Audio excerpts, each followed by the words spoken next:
Day 1. Ito tayo, mag-start tayo ng journey natin. Restart tayo ng journey natin. I-document ko yung magiging fitness journey ko this year, 2026. Today is Feb 1. Well, by the way, welcome sa channel ko, Day 1. And hopefully, ma-inspire ko yung inspire ko kayo na to take on your own day 1. Regardless kung ano man yan, sa fitness ba yan, career ba yan, relationship ba yan. Kasi lahat naman ng magagandang bagay nagsa-start yan sa day 1. Right? Simulan natin. Let's go. Ngayon, nagtimbang ako kanina 94 kilograms. So, ang goal ko, ideal goal for my height and my age is around 75 kilos. Now, para ma-achieve natin yun, ma-achieve ko yun, based on, according sa internet, ang ideal weight loss is around 0.5 to 1 kilogram a week. Yun lang yung weekly goal natin. Given that, if I'm 95, so around 20 kilos yung kailangan kong malose. So, 20 weeks, target natin. If it's 20 weeks, so that's 5 months. Feb, March, April, May, June, July. So, if sa aggressive na target yon, so 1 kilogram a week na na fat loss. If conservative, so times 2 lang natin, 10 months, Feb, March, April, May, June, July, August, September, October, November. Sakto hanggang December. But siguro magandang checkpoint is yung July nga, kung makita natin ano na yung magiging progress ko. So, eto. Tingnan natin.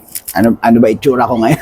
Oh, by the way, yung background ko sa likod, yan yung yung recovery recovery machine ko, portable sauna yan. So, ayun, Ayun, tas ayun yung pinaka parang steamer. So, this is it. Ito yung 95 kilos na yan, yung misis ko. So, layo tayong konti. Ayan, 95 kilos. Okay. Side. Ito yung back. Other side. Ayan yung front. By the way, may na rin naman ako. Hindi na rin naman ako bago sa fitness. So, I've been in this journey for, I started 2022 na maging consistent.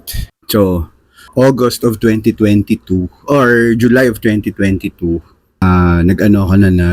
fat loss, diet ako nun. Medyo aggressive kasi I lost 30 pounds in siguro mga 4-5 weeks. Kaya ko na lang siguro mga susunod na mga post or video.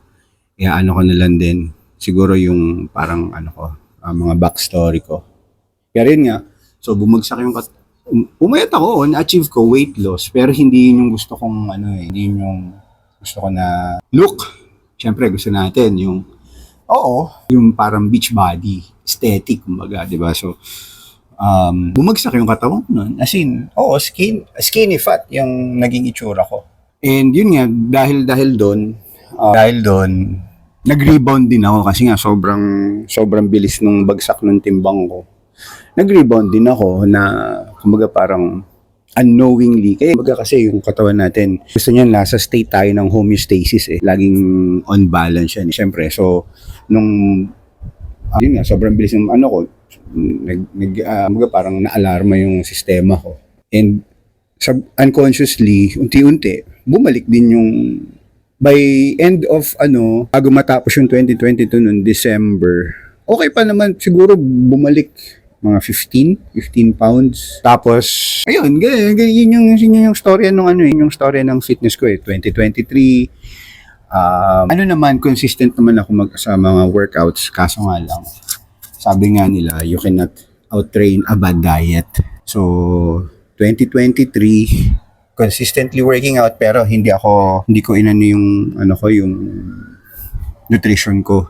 Pinabayaan ko yung nutrition ko. So, yun nga, from By 2023, bumalik na rin. Binalik ko na rin yung mga yung na-lose kong 30, by 2023, bumalik na rin. And na-realize ko, kasi nga, kumbaga parang nag-autopilot na rin ako nun eh. So, siguro mga last quarter ng 2023, na-realize ko, shoot, balik na naman ako dun sa dati. So, yun, dun ko na, sige, reset tayo, start ulit 2024. So, 2024, basta ang isang constant sa akin is yung working out. And good thing is, nakasama ko na yung wife ko sa, kumbaga parang naano ko na rin siya na-encourage ko na rin siya to work out kasi syempre hindi na rin kakaedad na kami. So kailangan talaga natin mag-build ng muscle para for later years. Anyway, 2024, I ended 2024 169, 170 pounds. Yeah, maganda yung maganda yung tapos ng 2024 ko. Plus 2025 yung medyo marami kasing nangyari maraming nangyari. Number one, namatay yung dad ko.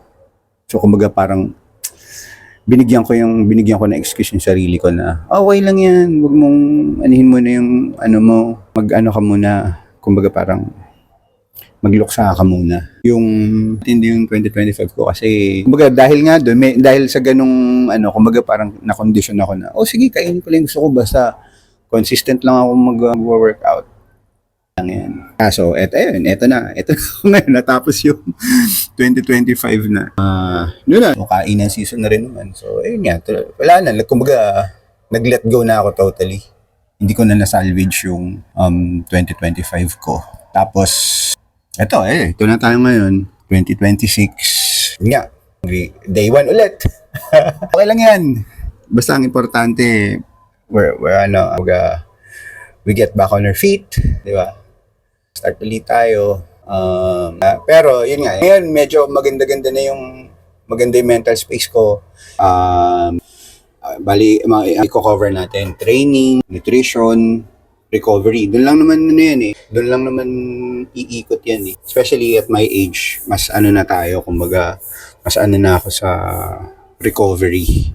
And yun nga, yun, part ng recovery ko, yung steam sauna.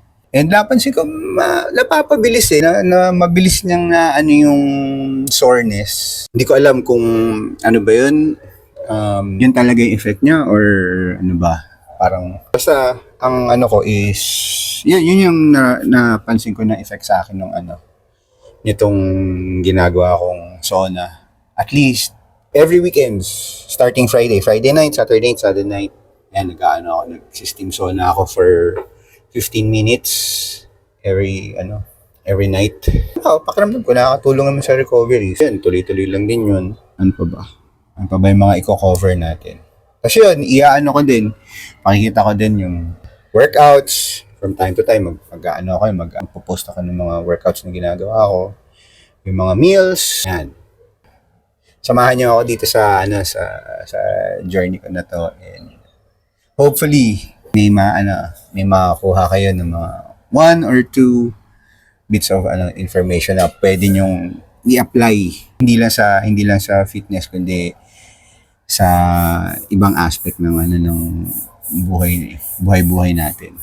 Diba? So, thank you. This is it. Kita-kita ulit tayo next vlog, next video, next post. This is day 1. Feb 1, 2026. Start tayo bukas. Alright? Peace.